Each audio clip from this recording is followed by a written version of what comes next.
Hello, welcome. June 28th, 2025, live stream Q&A. Before I get a bunch of questions in the chat, I'm going to jump into the questions and scenarios that people sent me before this live stream even started. If you want to be able to do that, go get my free ebook. It'll subscribe you to my email newsletter. Go to the description down below. You can get that ebook, which you should read, for all the basics about recovering from porn-induced sexual dysfunctions and porn addiction. And you'll get extra resources for being on my email newsletter, plus alerts about these live streams.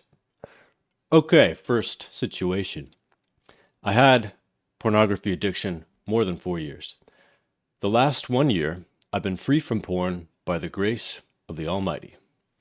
I had PIED also, but after freedom from porn, it's no longer a problem. I've been married for 6 months. I have no PIED now. My sex life is very pleasurable, with a hard erection. I could do it daily, sometimes 2 times in a day. And now, I will soon be a father. But I face a problem during intercourse. After 2 to 3 minutes of pleasurable intercourse, my penis loses erection. After that, I can't get an erection again. What can I do? Note, I do have lower urinary tract symptoms. I was born with lower urinary tract. Doctor confirmed it through an x-ray. That's why I can't do Kegels. Well, first of all, congratulations on everything you've accomplished. You've been porn-free for more than a year. You used to have PIED, but you overcame that to the degree where you've been having a great sex life, and now you're going to be a father. So, amazing work. Good for you. As for exactly what's going on now, you say that you could have sex daily and sometimes twice in a day. It could be that you're just oversexing yourself, and I'd have to speak with you and I would ask a lot of questions like, well, how has the frequency of sex changed since you started getting some erectile issues again? But that would be my inclination, is that if you're trying to force it 1 or 2 times every single day, and now you're losing your erections again, would just be to back off for a while. Take a break, take a week off, reduce your frequency, enjoy other types of intimacy that don't directly stimulate the penis, and see if that helps. Now, if you have complicating medical conditions, then of course you should consult with your doctor, see if there's something else going on. But that would be my inclination from what you've written to me. If you'd like to have a more in-depth conversation, then book a time to have a personal coaching call with me. Maybe if I know more, I'm able to ask you questions, I'll be able to give more specific feedback and advice. But yeah, in general, if you've been porn-free for a year and you've overcome your PIED and it hasn't been a problem in a while, and you haven't been masturbating, you haven't been like fantasizing about pornography and or engaging in porn substitute behavior, and yet this is happening, that is my first inclination, is that you might just be having too much sex. Of course, there might be some psychological things going on. Maybe there's problems that you haven't communicated about between you and your woman. Maybe it's anxiety. Maybe you've been getting caught in that anxiety loop of remembering the times where you used to have PIED, and then you get into your head more focused on your own erection than you are on enjoying yourself. But again, I'd have to talk to you to really pinpoint what's going on. Next, and feel free to put your questions and your stories into the chat as I go. I'll try to get to all of them. If I don't, you can come back next time. Second question today. Even if I recover fully from PIED, I think sex will not be enjoyable. I'm not saying that's objectively true, but this is how I feel and what my mind believes. And as a result, I lost all interest in sex because of that. On top of that, I have prolonged flatline too for almost 2 years. Do I need to address this issue first in order to recover from the flatline, or will the flatline go away anyway? being in a flatline for 2 years is going to mess with anyone's head. I'm sorry that you're in that long flatline camp. It is a minority of people who experience that. Most people do experience at least one flatline during recovery, but for most people, thankfully, it doesn't last a year or 2 years, which has been the case for you. I often get questions like this in these live streams. What do I do after having been in a flatline for more than 6 months? And again, I would know more if I was able to speak with you one-on-one, but often I'll pinpoint what you have been doing and then encourage you to try the opposite. So some people in a flatline have continued to try having sex throughout that period and never had a period of more than a few weeks where they were just completely abstinent. And for those people, I'd recommend, okay, well, it seems like your body is telling you what you're doing right now is not working. So let's just shoot for that target of maybe 3 months, complete abstinence, let your brain reset, and see how you feel after that. Whereas for other people, maybe they have been completely abstinent throughout the flatline, and they're just waiting for that flatline to end before they attempt anything or before they start dating. For those people, I might recommend the opposite. Even though your body doesn't feel like it's ready, put yourself out there. Start dating, start trying to rewire, and give yourself the opportunity, give your body the opportunity to react in a sexual situation. Because for those people, it can be that they've just psychologically entered a place where they're not a sexual creature, like sexual opportunity is not around. But their body might actually be in a healed enough position to where if you were in that sexual situation, it would respond, or your sexuality would start to reawaken. And as for your belief that sex will not be enjoyable or not nearly as enjoyable as using porn, I'm not going to convince you or try to convince you that the opposite is true. I just encourage you to keep an open mind, because you really factually, like looking at this logically, probably don't know, right? You probably have not had any experience as an adult, as a sexually active person, without the influence of porn in your life, without having been desensitized by your porn use. So you don't know. It's okay not to know, but don't you deserve the opportunity to find out? Don't you deserve the opportunity to see what real sex is like without the influence of porn and all the sexual dysfunction that that's brought upon you? And if you, at that point, decide, you know what, sex just isn't for me, I'd be happier living my life just exploring my sexuality with pornography and masturbation, that'll be your choice to make. And I'm not going to try to convince you not to make that choice if you've gotten to the point where you can make that choice with your eyes wide open, fully informed about what your options really are. But right now, I think that that's your fear talking. I think that's your addiction talking, telling you that you might as well not keep moving forward when the going gets tough. But I'm here telling you, when the going gets tough, continue placing one foot in front of the other.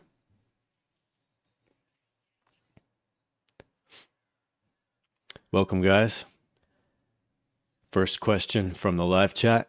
Hey, Noah, before I encounter porn, when I see a beautiful girl, I can feel love and some kind of emotions. But after 6 or 7 years of porn addiction, I can't feel anything now, and I'm in a flatline. Yeah, I hear you. I started using porn at age 9 or 10.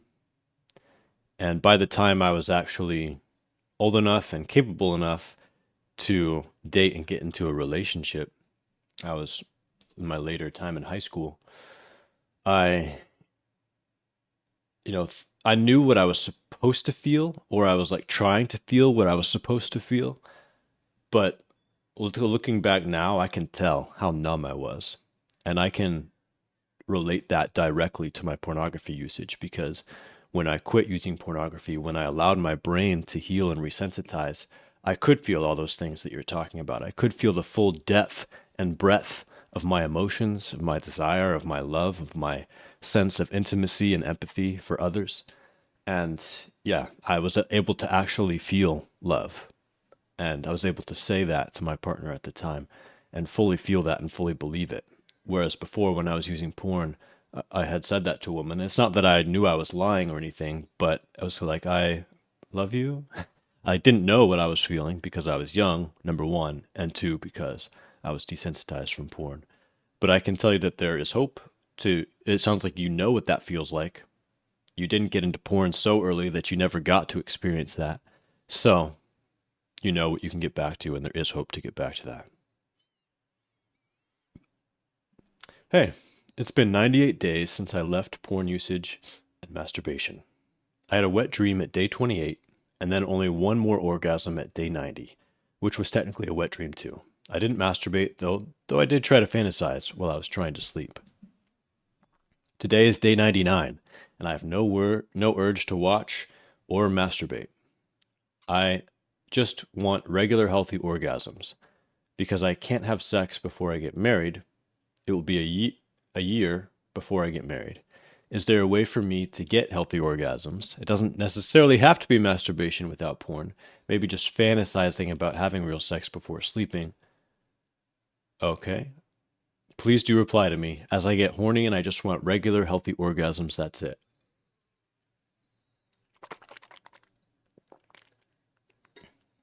Well, it sounds like you have experienced wet dreams in your past, so you know that your body's capable of that. And oftentimes people ask me, how can I prevent wet dreams? Because I don't want that to impede my recovery. I don't want that to, get in the way, or maybe I have hangover symptoms after I have an orgasm, even if it's during a wet dream, and they're trying to avoid it. And I tell them, well, you shouldn't worry about it too much. It's mostly outside of your control. The one thing that you can do is try to avoid sexual thoughts and sexual fantasy before you sleep. And if you're aware enough to wake yourself up during a sexual dream, you can go ahead and do that. But if you can't, or it doesn't happen, just move on with your life and don't worry about it. So if you want the opposite, if you want to stimulate more wet dreams, then yeah, you could fantasize sexually before sleep or as you're going to sleep. I caution you, you said in your note that you had watched my video about porn-free masturbation. And as in that video, I'll caution you that your fantasy should be grounded in reality. Try to keep your fantasies first person so that you're imagining a realistic scenario and you're imagining yourself living that scenario. You're not watching as a voyeur from the outside as you would be in watching porn. You're living that experience, and keep it grounded in that single experience rather than imagining having sex with one woman for a minute and then switching and you're imagining three women for the next few minutes. Keep it grounded and keep it stable in a single fantasy scenario. That's my advice to you, so that it doesn't get out of hand and lead to a slippery slope back to more extreme porn-inspired fantasies where you're chasing that novelty and you're chasing that supernormal stimulus again. So you could try that, or you could just masturbate porn-free. And you can do so with that realistic fantasy I talked about, or you could do so just to the physical sensation. And if you're truly well-healed and you're really just feeling that sexual energy, you should be able to masturbate just to the physical sensation of touching yourself, not fantasizing, not visualizing anything sexual at all. And that's what I would say is the safest way to masturbate, such that it doesn't lead to a slippery slope, reactivating the addiction in your mind. Read that article again in that video about porn-free masturbation. It's called something like, "Is masturbation healthy or not?" for more detailed guidance.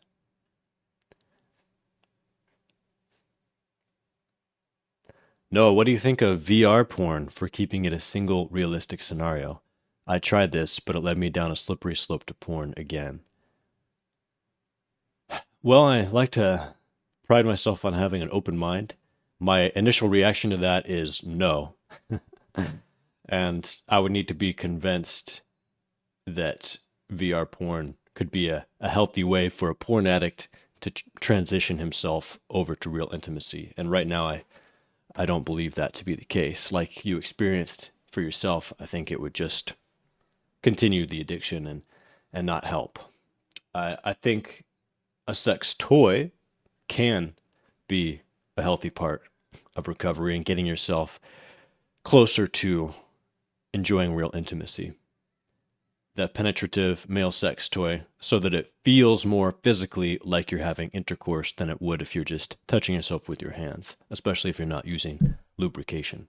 So I think that's a good compromise or middle ground, and a way that you can still enjoy masturbation while moving yourself more towards rewiring for real intimacy. But VR porn, I, at this point, certainly would not recommend that.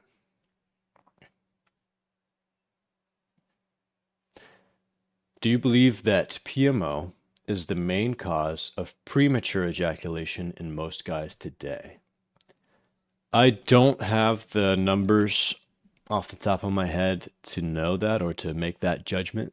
I think a certain percentage of men have always struggled with premature ejaculation, even before internet porn.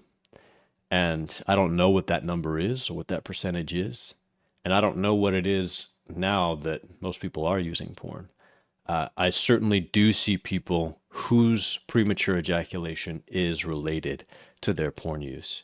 And they're often guys who tried to reach orgasm as quickly as possible when they were using porn, either because they just wanted to get it out of the way, get their mental clarity back and move on with their life, or because they were scared of getting caught when they were young and trying to make it happen as quickly as possible.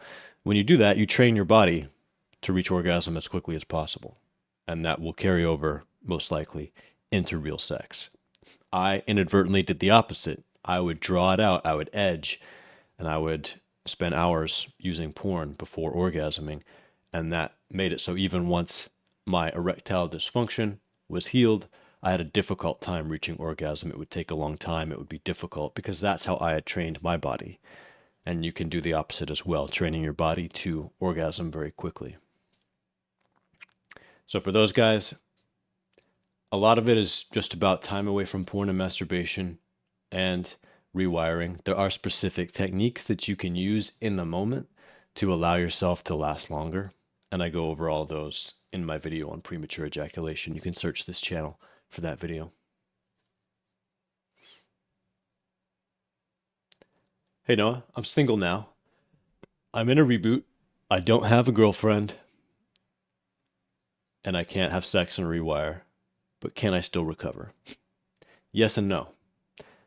You're absolutely giving yourself an advantage in your future, and you're building progress, you're making progress by being porn-free, by rebooting, by just allowing your brain to get used to life without porn again. And that is going to help you a lot.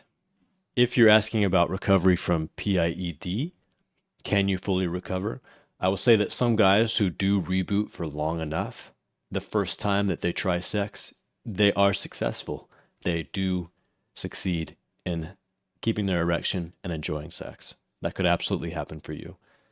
Other guys, not so much, because the rewire is an important part of recovery. And even if they've been porn free for 3 years and they're very horny and they feel a lot of sexual energy, they feel very sensitive, maybe they get into bed with a woman they're attracted to and it still is touch and go because they haven't practiced in that situation yet. Maybe they have anxiety and nerves getting in the way of their arousal.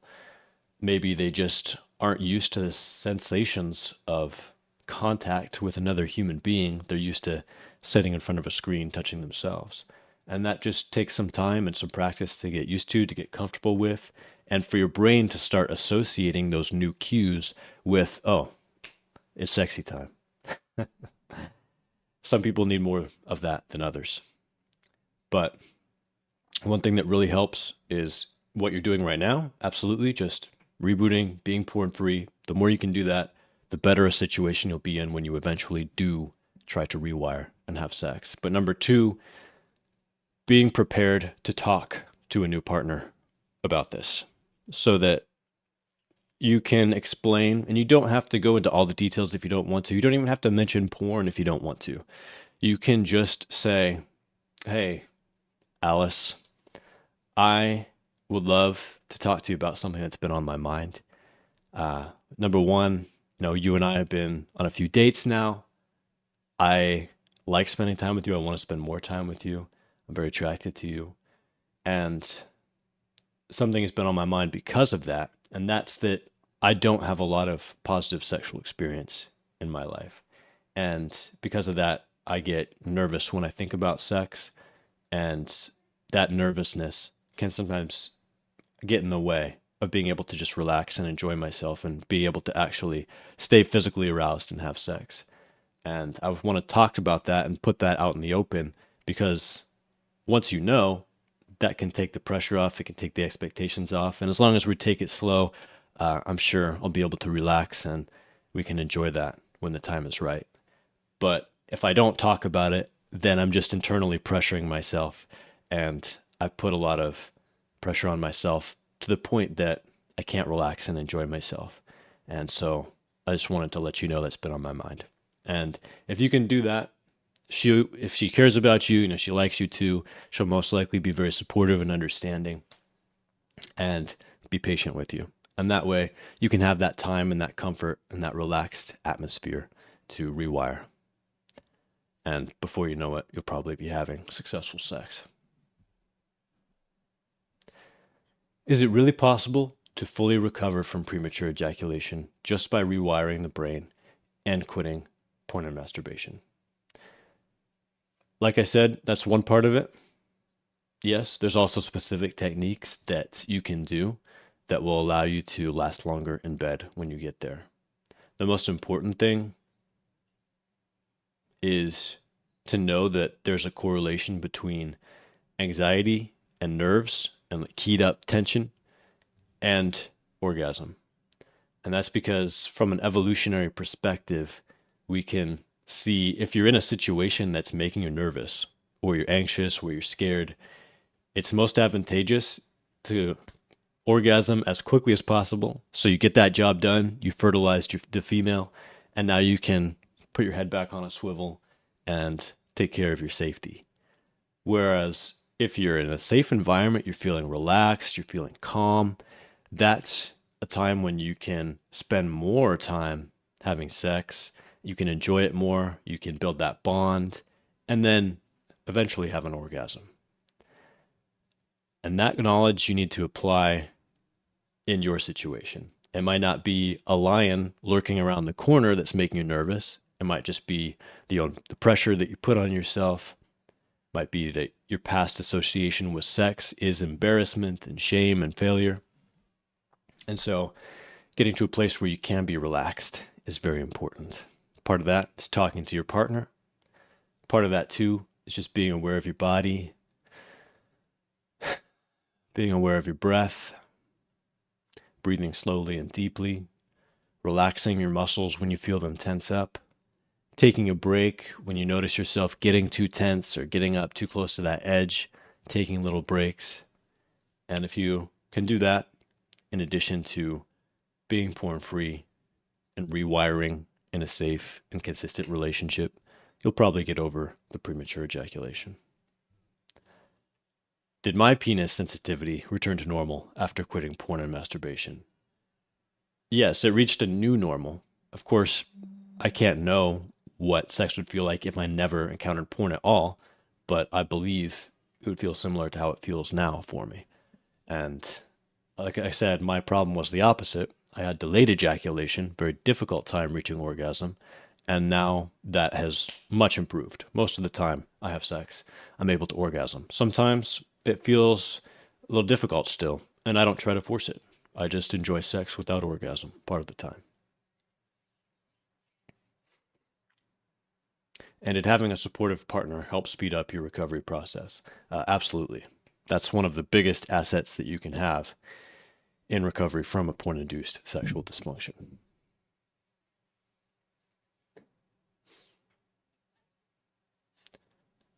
Welcome, newcomers. Let me know, how has the journey been going for you? Are you porn-free for a year now? Are you having sex for the first time in your life? Are you still struggling to get to 3 days, to 7 days, to 30 days? What's going on in your life and in your journey?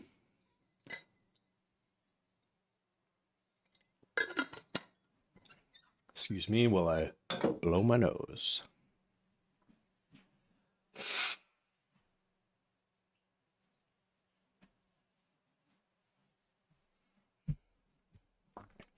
This is my past. Number one, before NoFap, sometimes I can have sex, sometimes not. That was the start of my sex life. Then I started NoFap. I tried sex after maybe 2 years. I had anxiety, but I managed to have sex. 3, a long time without a girlfriend. Before 2 or 3 months, I had a few relapses without porn, sexy massages or messages. I don't know if it's messages or massages from girls, and come without touch. Okay, messages. I don't know if it's the return of PIED because I didn't try to have sex. Okay, I tried, but with an escort, and I used Viagra. I'm free of porn for 7 years. I had few sexual stimulants, not porn, but calls from girls and similar. I'm now free of everything for 2 months. I hope my brain is the same like before that few relapses. Should I worry, or will everything be okay with me and my brain? All right.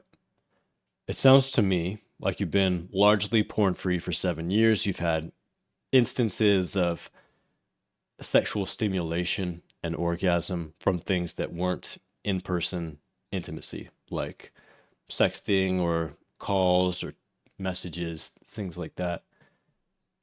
But it doesn't sound to me, from what you've written so far, that you've actually had a consistent period or consistent relationship in which you've been able to just rewire consistently and enjoy sex consistently. And to me, it sounds like that's what's going to take you to the next level of confidence in your recovery and in yourself. Because after 7 years of being porn free, unless you've been like using a lot more porn substitutes than you've been talking about, or some other confounding factor is happening, but after 7 years porn free, even with these little blips here and there, you should be to the point where your body and brain are well ready for real sex. And part of that difficulty that you might still be having is probably due to psychological issues and a lack of rewiring. You can look at my video, Overcoming Sexual Performance Anxiety, and you can learn a lot about how you can handle those feelings in the moment and let those feelings get out of the way of your body's innate ability to connect sexually with someone you're attracted to. And yeah, being in a consistent relationship where you can build that trust and comfort and rewire and allow your body to just experience that and your brain to experience that again and again, I think that will build the confidence that you seem to be lacking in your sexual capability. So instead of trying to have casual sex or seek out, more escorts, that's what I would encourage you to do. And of course, a lot of people feel like they want to have that sexual confidence before they start a relationship because they want to feel like they're all done with that recovery before they make themselves vulnerable with someone that they care about. But that's not how it works. Part of recovery is the ability to make yourself vulnerable with someone that you care about. Do you have a morning routine? I do. I wouldn't say it's particularly impressive. I wake up around 7 o'clock most days.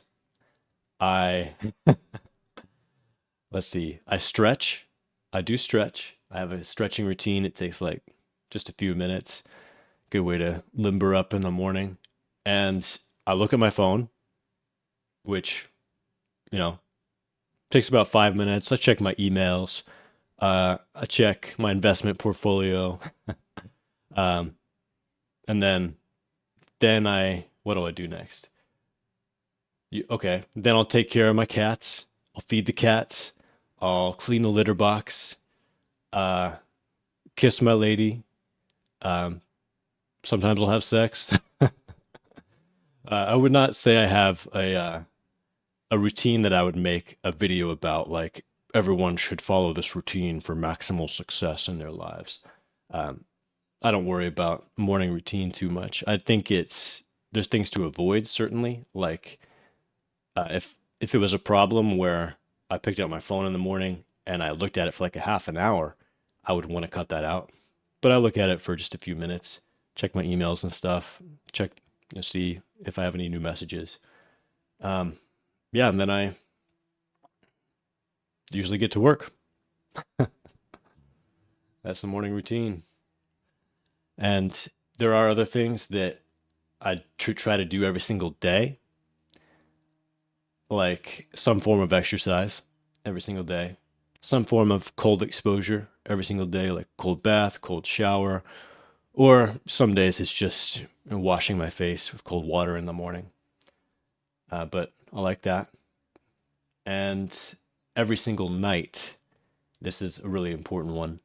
I plan out the following day and I write it on the whiteboard over here. That's why I keep glancing over here. I write down all of the timed appointments that I have. I write down all of the things that I have that I want to get done on that day. And then I wake up in the morning and I know exactly what to do because I've already got a plan. That's a nightly routine that really helps me in the mornings because I don't have to ask myself, all right, well, what do I do today? Because I know exactly what my mission is. I'm in a flat line, can't feel any arousal, no sexual desire, and I have premature ejaculation after coming out of flatline. And I have premature ejaculation. Okay. After coming out of flatline, will the premature ejaculation be gone? Yeah, I do see this sometimes where someone in a flatline, they can't get an erection, but if they're trying to have sex or they're trying to have intimacy, they might just, boom, have an orgasm before they even get a full erection, have very quick premature ejaculation. And I have seen a lot of those guys, once they get out of the flat line, recover from that as well. It might just happen on its own. You might need to incorporate some of the techniques that I talked about a little earlier, but I do not think that that will plague you for the rest of your life.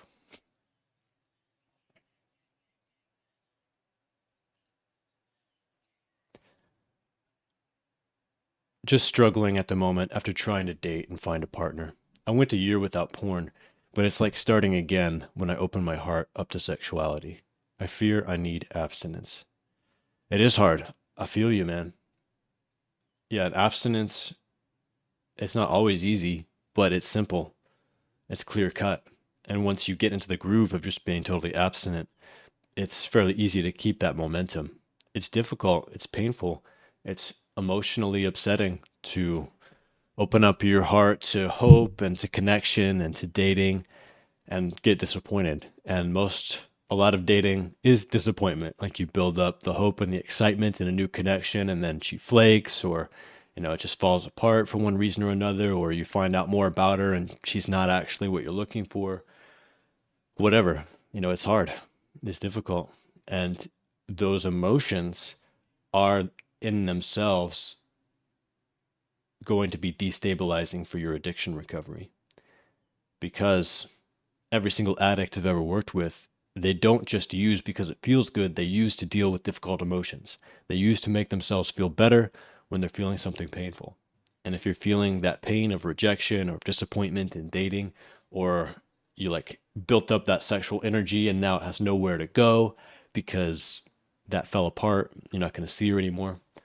Yeah, it puts you in a precarious situation. So it's something that I think that you'd absolutely need to overcome those obstacles and move through that pain rather than move away from it at some point.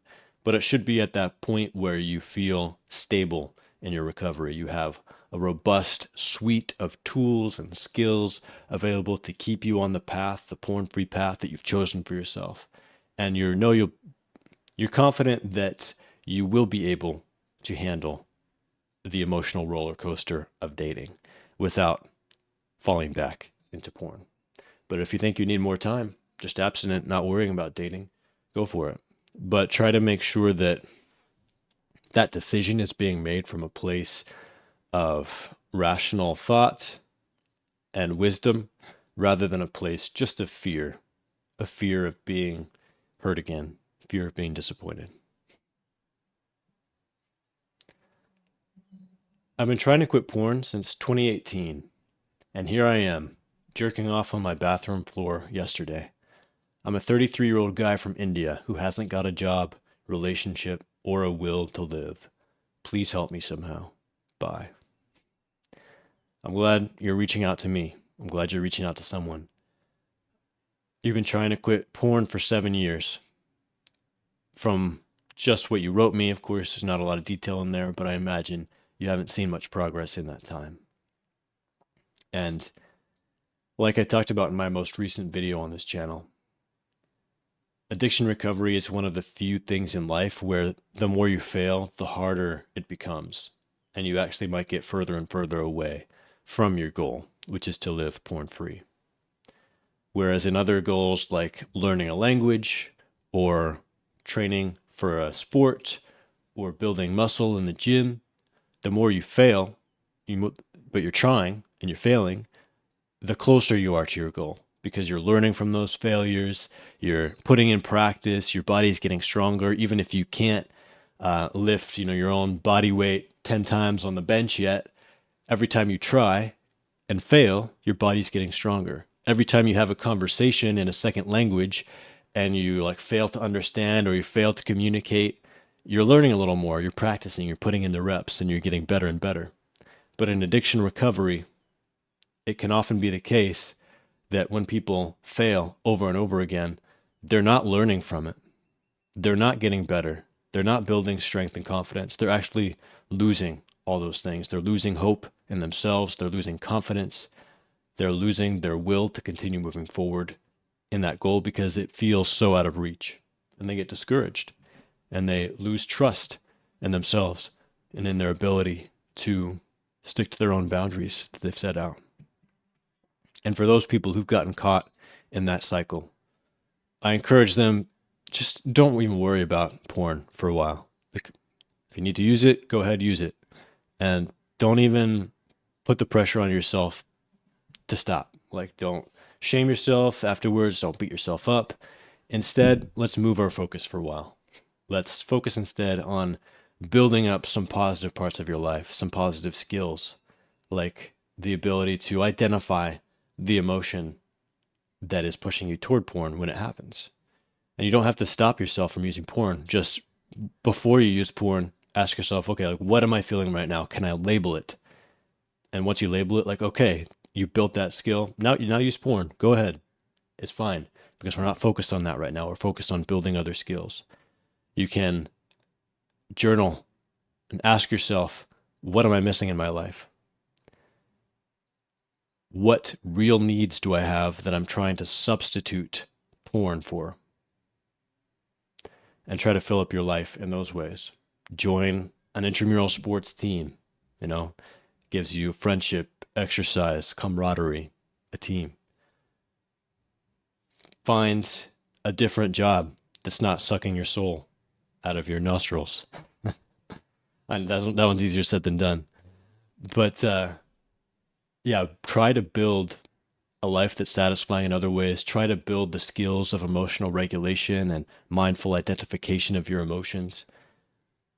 And as you build those skills, then eventually you can turn your attention back to the porn issue in your life. And still, you don't have to jump right to, okay, today's the day, cold turkey, no more porn. Instead, you can do what I talked about in that most recent video, which is to set boundaries where you think you can actually keep them. You can actually stick to them. And say, all right, no porn before noon. Between when I wake up and noon, I'm not going to use porn. But after that, it's fine. So that way, when you have an urge at 10 a.m., you can tell yourself, instead of, no, I told myself never again, which is like trying to carry a mountain on your back in that moment. You can just tell yourself, all right, I just need to find a way to spend the next 2 hours. I'll go for a run. I'll make some breakfast. I'll do something. And then I can go ahead and use porn. And by doing that, you're doing two things. You're building up that skill of delayed gratification, where you can feel that urge and put some time and some space between feeling the urge and acting on it. That is such an important skill. It will serve you well. You cannot jump from not being able to do it at all to being a master and being able to say never again. If you're in that point where it's not going to work. I'm not saying that cold turkey is wrong for everyone, Some people already have that skill to some degree when they're trying to quit porn, and they don't need to take this approach necessarily. But for someone like you, it might be the right approach. Set that boundary where you can stick to it. Number one, it will allow you to practice that skill. Number two, it will allow you to start to build trust and confidence in yourself once more. You can start to believe the new story about yourself, that I am the kind of person who, when I says I'll do something, I do it. I'm the kind of person who, when I set a boundary for myself, I stick to it. And that way, a couple weeks go by, you've been sticking to your boundary, you're feeling good about it, it's feeling easy. All right, let's move a little bit. Let's say, okay, no porn until after 1 p.m. No porn until after 2 p.m. No porn except between 6 p.m. and 9 p.m. And you continue to move that boundary as you gain comfort and confidence and you build those skills that we were talking about. And eventually you get to the point where even within those windows, you feel like you don't need it anymore. And maybe you eventually do get to the point where you formally say, no, never again. Or maybe you just naturally get to the point where you don't need it anymore. And you realize that your life is night and day different from what it was when you first started this approach. There is a lot to live for. I don't know your situation, your circumstance. You don't have a job or relationship or a will to live, but I've seen people in very dark places who have changed their lives and gotten to a point where they were so grateful to be alive, were so filled with purpose, had an amazing relationship, working a job that they really liked. Like, it is possible. And how do you get there? You get there one step at a time, not all at once.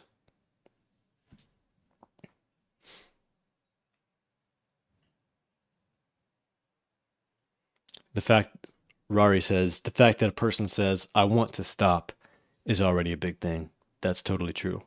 That in and of itself sets you apart in a positive way from most men in this modern world, who are just mindlessly using porn, not aware that it's causing them harm, not aware that it might one day cause them a sexual dysfunction or break their relationships or take the joy out of their real lives.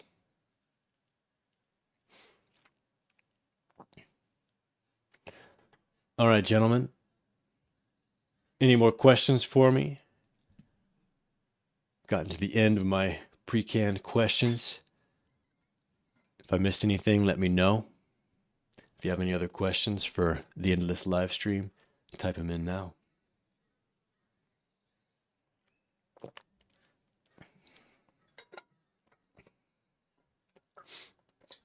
I've been surfing more recently. I bought a surfboard a few months ago.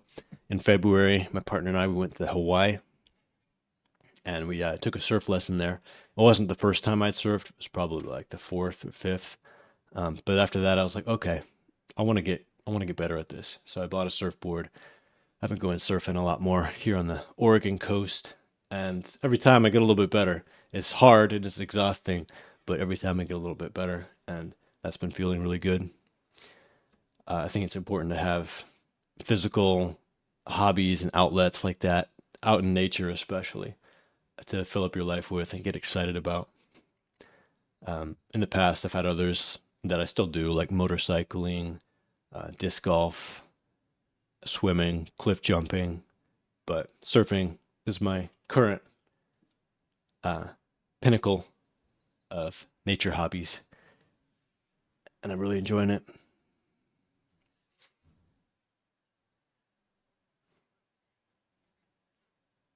All right, gents. Have an amazing porn-free weekend. I'll see you in the next one. If you need my help, if you want to explore more resources, go to the link tree in the description down below. Find out how you can take the next step in your recovery. One big way that I think is helpful for a lot of people is to join a community. And I run a support and discussion group. It's a private Discord server. We have 3 times weekly group video calls. It's a chance for you to talk with other people who are on a similar path, make accountability partnerships and friendships, have a place to keep you accountable, to check in, to ask your questions. I'm in almost every one of the meetings, and you can learn more about that from the link tree down below as well. All right, a couple more questions here. Noah, you're one of the OGs of the P recovery movement. What changes have you noticed in men's recovery needs over that time? It's a good question. I haven't thought about that. What changes have I noticed specifically in my clients over that time? I've been surprised that VR doesn't come up all that much with my clients. I was thinking years ago when VR was more in its infancy that VR was going to be like a tidal wave that would sweep up men and they would just be stuck in VR. But I don't hear that very often from my clients, which is surprising. I think VR industry itself has grown probably more slowly than a lot of people expected. But what I am seeing more and more of is people who are struggling with the use of AI, using AI for sexual stimulation purposes.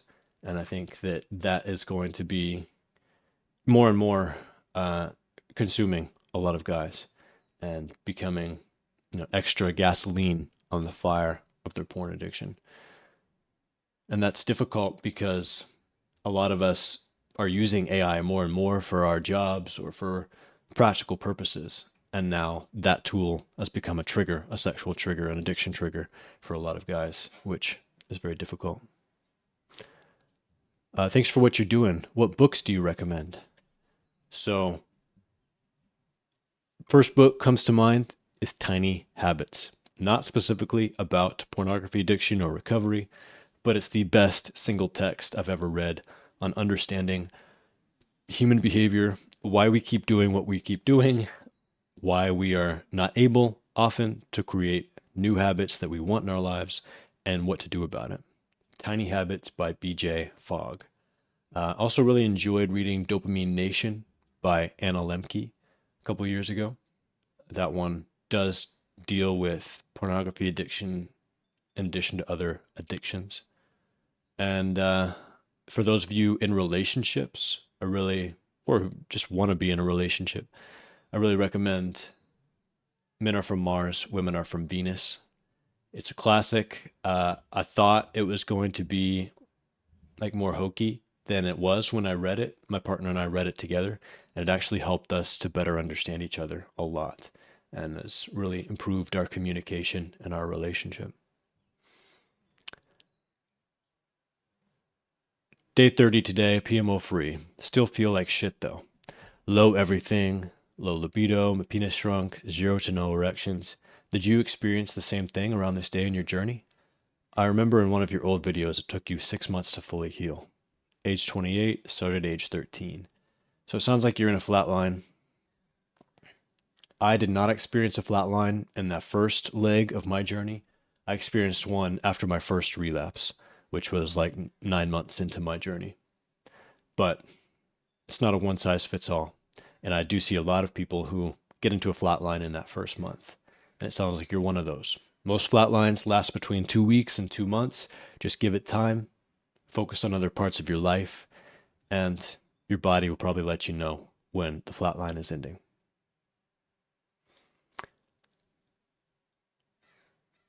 All right. That's it from me. Have a lovely weekend. See you in the